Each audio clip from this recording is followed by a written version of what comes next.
বিশিষ্ট সাহিত্যিক ও কবি সুনীল গঙ্গোপাধ্যায়ের লেখা একটি বিখ্যাত কবিতা আজ আমি পাঠ করে শোনাব।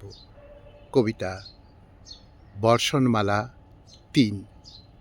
শুরু করছি। দৌড়তে দৌড়তে লাল মাটির প্রান্তর ভরা বৃষ্টি সঙ্গে নিয়ে বারান্দায় উঠে এলে তুমি।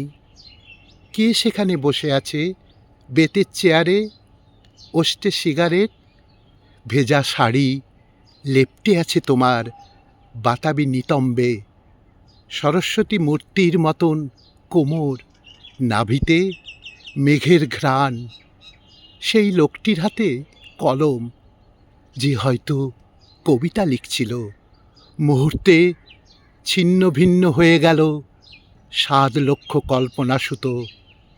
যেন বাঘ কিংবা পারদের গন্ধ পেয়েছে হরিণ। আর মাথার উপরে ঘুরছিল যে ৩ পাখনার পাখাটা, বাসর ঘরের দিদি শাশুড়ির মতো সোহাগী গলায় বাজিয়ে চলল, ওলো ওলো ওলো ওলো ওলো ওলো ওলো ওলো ওলো ওলো ওলো ওলো।